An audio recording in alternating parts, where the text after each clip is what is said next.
എല്ലാവർക്കും സുഖമല്ലേ? ഞങ്ങളും ഇവിടെ സുഖമായിട്ടിരിക്കുന്നു. അപ്പോൾ സ്കൂളൊക്കെ തുറക്കാറായില്ലേ, അപ്പോൾ നമുക്കൊരു ലഞ്ച് ബോക്സ് സീരീസ് സ്റ്റാർട്ട് ചെയ്യാമെന്ന് വിചാരിച്ചിട്ടാണ്. അപ്പോൾ 7 ദിവസങ്ങളിലായിട്ട് വെറൈറ്റി ആയിട്ടുള്ള ലഞ്ച് ബോക്സ് റൈസ് റെസിപ്പിയാണ് ഞാൻ ഇടാൻ പോകുന്നത്. വളരെ എളുപ്പത്തിൽ രാവിലെ എഴുന്നേറ്റിട്ടൊക്കെ നമുക്ക് ഈസി ആയിട്ട് ഉണ്ടാക്കാൻ പറ്റാവുന്ന ഒരു ലഞ്ച് ബോക്സ് റെസിപ്പിയാണ് ഞാൻ 7 ദിവസമായിട്ട് ഇങ്ങനെ ഇടാമെന്ന് വിചാരിക്കുന്നത്. അപ്പോൾ ഉറപ്പായിട്ടും എല്ലാവരും കണ്ടിട്ട് ട്രൈ ചെയ്ത് നോക്കിയിട്ട് ഫീഡ്ബാക്കൊക്കെ അറിയിക്കണം. അപ്പോൾ നമ്മുടെ ചാനൽ ആദ്യമായിട്ട് കാണുന്നവരെ സബ്സ്ക്രൈബ് ചെയ്യാനായിട്ട് മറക്കരുത്. അതുപോലെ തന്നെ നേരെ കാണുന്ന ബെൽ ബട്ടൺ കൂടി എനേബിൾ ചെയ്യുകയാണെങ്കിൽ നമ്മളിടുന്ന വീഡിയോസിൻ്റെയൊക്കെ നോട്ടിഫിക്കേഷൻസ് നിങ്ങൾക്ക് ഈസി ആയിട്ട് കിട്ടും. അപ്പോൾ നമുക്ക് ഓരോരോ റെസിപ്പീസായിട്ട് ഓരോ ദിവസങ്ങളിലായിട്ട് ഇനി വന്നു തുടങ്ങും. അപ്പോൾ നമുക്ക് ആദ്യത്തെ റെസിപ്പി ഇന്ന് ഞാൻ ഇടാൻ പോകുന്നത് ക്യാരറ്റ് ആൻഡ് എഗ് റൈസ് ആണ്. അപ്പോൾ എല്ലാവരും കണ്ടു നോക്കുക, ഉണ്ടാക്കിയിട്ട് ഫീഡ്ബാക്ക് ഒക്കെ അറിയിക്കുക. അപ്പോൾ ആ പാൻ ചൂടാകുമ്പോൾ നമുക്ക് 2 ടേബിൾ സ്പൂണോളം സൺഫ്ലവർ ഓയിൽ ഒഴിച്ചു കൊടുക്കാം കേട്ടോ. എണ്ണ ചൂടായി വരുമ്പോൾ നമുക്ക് ഇഞ്ചിയും വെളുത്തുള്ളിയും പച്ചമുളകും കൂടെ പേസ്റ്റ് ആക്കി ഇതൊന്ന് ഇട്ട് കൊടുക്കണം. ഇതൊന്നല്ലെങ്കിൽ എല്ലാം കൂടെ പേസ്റ്റ് ആക്കി എടുക്കാം. അതല്ലാന്നുണ്ടെങ്കിൽ 2 അല്ലി വെളുത്തുള്ളിയും ഒരു ചെറിയൊരു കഷ്ണം ഇഞ്ചിയും കൂടെ നന്നായി ഒന്ന് ചതച്ചെടുത്തിട്ടുണ്ട്. അതിന്റെ കൂടെ തന്നെ ഒരു ചെറിയ പച്ചമുളകും കൂടിയും ചതച്ചെടുത്തിട്ടുണ്ട് കേട്ടോ. അതാണ് ഇട്ട് കൊടുക്കണേ. കുട്ടികൾക്കാകുമ്പോൾ നമുക്ക് ഓവർ എരിവെല്ലാം അങ്ങനെ ചെയ്ത് കൊടുക്കാൻ പറ്റില്ലല്ലോ. അങ്ങനെ ഞാൻ ഒരു പച്ചമുളകൊക്കെ ആഡ് ചെയ്തിട്ടുള്ളൂ. അപ്പോൾ ഇതിന്റെ പച്ചമണം ഒന്ന് മാറി വരണ വരെ നന്നായിട്ടൊന്ന് മിക്സ് ചെയ്ത് കൊടുക്കാം. ഇതിന്റെ പച്ചമണം മാറിയിട്ടാണ് നമ്മൾ ഇതിലേക്ക് ഇനി സവോളയൊക്കെ ആഡ് ചെയ്ത് കൊടുക്കുന്നത്. നമുക്കിനി ഇതിലേക്ക് ചെറുതായിട്ട് സ്ലൈസ് ചെയ്തിട്ടുള്ള ഒരു ചെറിയ സവോളയാണ് ഞാൻ അരിഞ്ഞിട്ടുള്ളത്. അത് ഇട്ട് കൊടുക്കാം. നന്നായി ഒന്ന് മിക്സ് ചെയ്ത് കൊടുക്കാം. 4-5 കറിവേപ്പില ചെറുതായിട്ട് കട്ട് ചെയ്തായിട്ട് ഇട്ട് കൊടുക്കുന്നത്. ഇതിന്റെ കൂട്ടത്തിൽ തന്നെ ഒരു 4 കാഷ്നട്ട് ചെറുതായിട്ട് സ്പ്ലിറ്റ് ചെയ്തിട്ട് അതും ഇട്ട് കൊടുക്കുന്നുണ്ട്. നന്നായിട്ടൊന്ന് മൂത്ത് വരുന്ന വരെ ഒന്ന് മിക്സ് ചെയ്ത് കൊടുക്കാം.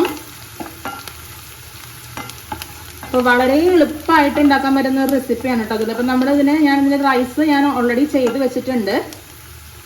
ബസ്മതി റൈസാണ് എടുത്തിരിക്കുന്നത്. 10-20 മിനിറ്റ് നേരം കുതിർത്തതിന് ശേഷം ഒന്ന് വേവിച്ചെടുത്തിട്ടുള്ളതാണ്. ഇതിൽ നമ്മൾ വേവിക്കുന്ന സമയത്ത് കറുവപ്പട്ട, ഗ്രാമ്പു, ഏലക്കായ, അതുപോലെ തന്നെ ബേ ലീഫ് ഉള്ളവർക്ക് ഇടാം. എൻ്റെ കയ്യിൽ ഉണ്ടായിരുന്നില്ല, അത് കാരണം ഞാൻ ആഡ് ചെയ്തിട്ടില്ല. പിന്നെ കുറച്ച് ഓയിലും ഒരു ടീസ്പൂണോളം നാരങ്ങ നീരും കൂടെ ഒഴിച്ചിട്ടാണ് ഞാനത് വേവിച്ചെടുത്തിട്ടുള്ളത് കേട്ടോ.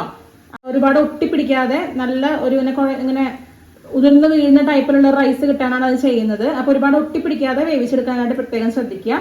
അത്യാവശ്യം നന്നായിട്ട് മൂത്ത് വരുന്നുണ്ട്. നമുക്കിനി ഇതിലേക്ക് ക്യാരറ്റ് ആഡ് ചെയ്ത് കൊടുക്കാം. ക്യാരറ്റ് ഞാൻ ഗ്രേറ്റ് ചെയ്തിട്ടാണ് എടുത്തേക്കുന്നത്. അത്യാവശ്യം ചെറിയ രീതിയിൽ തന്നെയാണ് ഗ്രേറ്റ് ചെയ്ത് വെച്ചിരിക്കുന്നത് കേട്ടോ. അതാകുമ്പോൾ നമുക്ക് പെട്ടെന്ന് വേവാൻ എളുപ്പത്തിനാണ് അങ്ങനെ ചെയ്തിട്ടുള്ളത്. അത് ഇട്ട് കൊടുക്കാം. അപ്പോൾ ഒരുപാട് കുഴയുന്ന ടൈപ്പിൽ വേവിക്കാതിരിക്കുക. അത്യാവശ്യം ഒന്ന് മൂത്ത് കിട്ടിയാൽ മാത്രം മതി. കാരണം നൈസായിട്ടാണ് ഗ്രേറ്റ് ചെയ്ത് വെച്ചിരിക്കുന്നത്. അത് കാരണം ഒരുപാട് അങ്ങോട്ട് കുഴക്കണ്ട. അത്യാവശ്യം ഒന്ന് മൂത്ത് കിട്ടിയാൽ മാത്രം മതി കേട്ടോ. റെഡി ആയിട്ട് അത്യാവശ്യം മൂത്ത് വെന്ത് വന്നിട്ടുണ്ട്. എന്നാൽ കുഴഞ്ഞ ടൈപ്പിലും അല്ല. ഇനി നമുക്കിതൊരു സൈഡിലേക്ക് ഒതുക്കിയിട്ട് നമുക്കിനി ഒന്ന് മുട്ട ബീറ്റ് ചെയ്ത് എടുക്കണം. കുറച്ചും കൂടിയും ഓയിൽ ഒഴിച്ചു കൊടുക്കാം. ഒരു സൈഡിലേക്ക് നമുക്ക് മുട്ട ബീറ്റ് ചെയ്ത് വെച്ചത് ഒഴിച്ചു കൊടുക്കാം.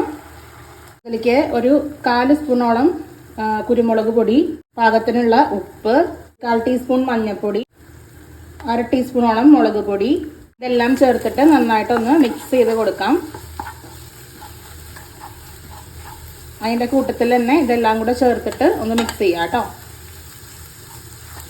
അപ്പോൾ ഞാൻ ചോറ് ഇപ്പോൾ വേവിച്ചെടുത്തതിൽ സെപ്പറേറ്റ് ഞാൻ ഉപ്പിട്ടിട്ടാണ് വേവിച്ചെടുത്തിരിക്കുന്നത്. അപ്പോൾ ഉപ്പ് കറക്റ്റ് അല്ലാന്നുണ്ടെങ്കിൽ ഇപ്പോൾ നിങ്ങൾക്ക് ഇതിലേക്ക് ഉപ്പൊക്കെ ആഡ് ചെയ്ത് കൊടുക്കാം.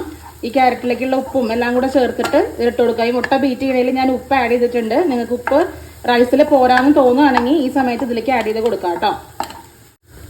അപ്പോൾ ഇതാ പൊടികളുടെ പച്ചമണം മാത്രമേ വേണ്ടൂ. എല്ലാം നന്നായിട്ട് ഇപ്പോൾ വെന്ത് പാകമായി വന്നിട്ടുണ്ട്. ഇതാണ് നമ്മുടെ ക്യാരറ്റ് എഗ് റൈസിന്റെ മസാല ആയിട്ടുള്ളത്. നമുക്കിനി ഇതിലേക്ക് വേവിച്ച് വെച്ചിട്ടുള്ള ബസ്മതി റൈസ് ഇട്ട് കൊടുത്താൽ മാത്രം മതി. അപ്പം അത്ര ഈസി ആയിട്ടുള്ള റെസിപ്പിയാണ്. അപ്പോൾ ഉറപ്പായിട്ടും എല്ലാവരും കുട്ടികൾക്കൊക്കെ ട്രൈ ചെയ്ത് കൊടുത്ത് നോക്കുക. അവരെന്താ പറയുന്നതെന്നുള്ളത് നമ്മുടെ കമന്റ് സെക്ഷനിൽ വന്ന് എല്ലാവരും അറിയിക്കണം കേട്ടോ. അപ്പം നമുക്കിത് ഏകദേശം ഒന്ന് മൂത്ത് വരുമ്പോൾ നമുക്കിനി ആ റൈസ് ഇതിലേക്ക് ആഡ് ചെയ്ത് കൊടുക്കാം.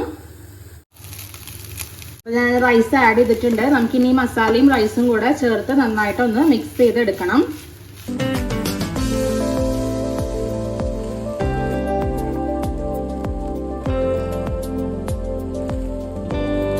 അപ്പോൾ നമ്മൾ നന്നായിട്ട് ഇവിടെ മിക്സ് ചെയ്തിട്ടുണ്ട്.